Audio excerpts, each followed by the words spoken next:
आजपासून राज्यभरातील एसटी कर्मचारी जे आहेत ते आपल्या संपावरती गेलेले आहेत। खरं तर एसटी कर्मचारी या अगोदर देखील अनेक आंदोलनं जी आहेत त्यांनी केलेली होती। खरं तर राज्य सरकारमधल्या कर्मचाऱ्यांप्रमाणेच आम्हाला वेतनवाढ हवी आणि समसमान वेतन हवंय, त्याचसोबत 7वं वेतन आयोग लागू करण्यात यावं अशी देखील मागणी जी आहे ती एसटी कर्मचाऱ्यांची आहे। आजपासून आझाद मैदानामध्ये एसटी कर्मचारी आंदोलन करतात आहेत आणि या संदर्भात बोलण्याकरता आपल्यासोबत महाराष्ट्र स्टेट ट्रान्सपोर्ट युनियनचे अध्यक्ष संदीप शिंदे सर आहेत। संदीप शिंदेजी, तुम्ही सातत्याने ह्या सगळ्या एसटी कामगारांच्या आंदोलनामध्ये अग्रस्थानी भूमिका जी आहे ती तुम्ही बजावता। ह्यापूर्वी देखील तुमची आंदोलनं झाली। स्वतः उद्योगमंत्री उदय सामंत यांनी तुमच्याशी गळ घातलेली होती की आंदोलन मागे घ्या। खरं तर लोकांचे हाल जे आहेत, प्रवाशांचे हाल जे मोठ्या प्रमाणात होताना पाहायला मिळत आहेत, हे तुम्हाला आश्वासन देऊन जवळपास आता 4 महिने झाले, त्याची अंमलबजावणी झाली आहे का?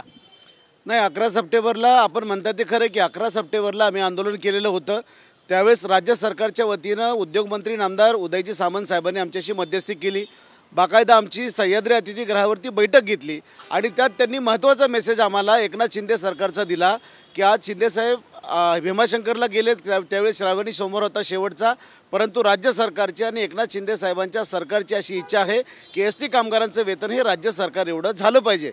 आणि त्या संदर्भामध्ये आम्ही त्यांच्यावरती विश्वास ठेवून त्या दिवशी रात्री परत बैठक घेतली। आम्ही उपोषण मागं घेतलं, पण आम्हाला राज्य सरकारने लेखी दिलेलं आहे की 15 दिवसामध्ये आम्हाला त्यावेळेस महागाई भत्ता 8% वाढवला, पण फरकाची रक्कम देण्यासाठी 15 दिवसात मुख्यमंत्री बैठक घेतो असं त्यांनी आम्हाला लेखी दिलेलं आहे। आणि हाय पॉवर कमिटीची नेमणूक करून 60 दिवसामध्ये आमचे जे आर्थिक विषय आहेत त्याचा निपटारा करू असं त्यांनी सांगितलं आहे, ज्यामध्ये 7वा वेतन आयोग आहे, ज्यामध्ये 4,849 कोटी रुपयाची उर्वरित रक्कम आहे, ज्यामध्ये मूळ वेतनात 5,000, 4,000, 2,500 जे दिलेले होते त्याची अनामलीस दूर करून त्या ठिकाणी तुम्हाला समसमान 5,000 रुपये देण्याची मागणी आमची आहे। आणि या संदर्भामध्ये हाय पॉवर कमिटी त्यांनी नेमली, परंतु आता 4 महिने होत आले, परंतु आमच्याकडे कोण ढुंकून बघायला तयार नाही आहे। आणि म्हणून आचारसंहिता पुढे येणार आहे आणि म्हणून एसटी कामगारांच्या भावना तीव्र झालेल्या आहेत आणि आजपासून राज्यातल्या सगळ्या विभागीय कार्यालयावरती आमचं उपोषण आंदोलन चालू झालेलं आहे। पण आपल्या माध्यमातून सरकारला विनंती आहे आणि इशारासुद्धा आहे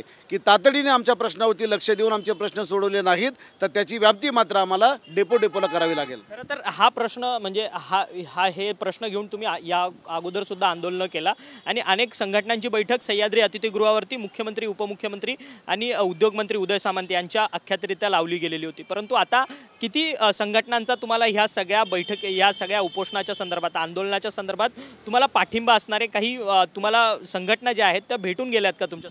पाठिंबा तर राज्यातल्या जवळजवळ सगळ्याच संघटनांचा आहे, कारण आज जे पडळकर साहेब आहेत, आमदार पडळकर साहेब, ते सरकारमधले आमदार आहेत।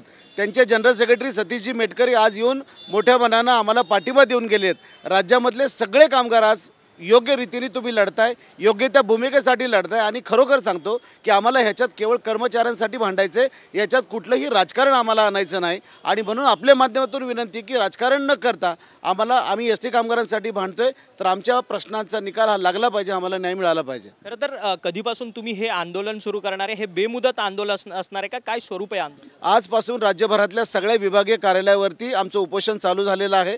सरकारने तातडीने दखल जर नाही घेतली तर त्याचं सगळं लोन हे डेपोला जाणार आहेत आणि डेपोला काम करताना जर प्रवाशांची काय हेळसांड झाली तर त्याची सर्वस्वी जबाबदारी सरकारची असेल। खरं तर तुम्ही या अगोदर सुद्धा म्हणजे एसटी कामगारांनी या अगोदर सुद्धा चक्का जाम आंदोलन केलेलं आहे। खरं तर संपूर्ण गाड्या डेपोमध्ये थांबून प्रवाशांचे हाल होतात आणि त्यानंतर सरकार पुन्हा तुम्हाला विनवणी करतं, अशा प्रकारची आंदोलनाची तुम्हाला पुन्हा आता गरज आहे का? नाही, आम्ही तर प्रवाशांना देवता म्हणूनच काम करतो, कधीही प्रवाशांचे हाल करत नाही। एक जादूगार आला होता ज्यांनी राजकारण केलं आणि एसटी कामगारांना 6 महिन्याला प्रॉब्लेम करून ठेवला। आज आमची ग्रॅज्युएटी 3-3 लाखांनी कमी येते, तेव्हा सदावर्तींनी त्यांनी त्यांची पोळी भाजली, एसटी कामगार उघड्यावरती सोडून ते आता निघून गेलेत। आम्ही कामगारांचं नेतृत्व कामगार करतोय, आम्ही कोणते राजकीय पुढारी नाही आहेत, त्यामुळे कामगारांचं काय आणि एसटीचं काय याची चांगली जाण आम्हाला आहे। आमच्यावरती फक्त ती वेळ सरकारने आणू नये। आंदोलन तीव्र होणार का मग? आंदोलन तीव्रच करणार, कारण पुढे आचारसंहिता येते आहे आणि आम्ही ज्याची पोळी खाऊ त्याची 100% टाळी वाजवू असं आमचं पहिल्यापासूनच ठरलेलं आहे। तेव्हा या शिंदे साहेबांच्या सरकारने आम्हाला मदत करावी, निश्चितपणानं त्यांचा झेंडा आम्ही सगळीकडे राज्यभर सांगू। धन्यवाद, तुम्ही आमच्याशी बातचीत केली. हे होते स्टेट ट्रान्सपोर्ट कामगार संघटनेचे अध्यक्ष संदीप शिंदे. गेल्या 4 महिन्यांपूर्वी अर्थात दिवाळीच्या मुहूर्तावरती सर्वच एसटी कामगारांनी जे आहे ते आंदोलन केलेलं होतं. त्या आंदोलनामध्ये मध्यस्थी उद्योगमंत्री उदय सामंत यांनी केलेली होती आणि एक हाय पॉवर कमिटीची नेमणूक केलेली होती की सरकारमध्ये एसटी कर्मचाऱ्यांना 7वं वेतन आयोग मिळावं आणि त्याचसोबत सरकारी कर्मचाऱ्यांप्रमाणेच एसटी कर्मचाऱ्यांचं वेतन जे आहे ते समसमान असावे. याकरता ही संपूर्ण हाय पॉवर कमिटी जी आहे ती निर्णय घेणार होती, परंतु अद्यापही निर्णय झाला नसल्यामुळे हे सर्व निराश एसटी कर्मचारी जे आहेत ते आजपासून बेमुदत आंदोलनाला गेलेले आहेत. याचे आंदोलनाचे परिणाम जे आहे यापुढे अधिक तीव्रतेने सरकारला पाहायला मिळतील असा इशाराच संदीप शिंदे जे एसटी कामगार संघटनेचे नेते आहेत त्यांनी आपल्याशी बोलताना केलेला आहे. व्हिडिओ जर्नलिस्ट दिनेश दिवेस, अक्षय मंकणी, TV9 मराठी, मुंबई.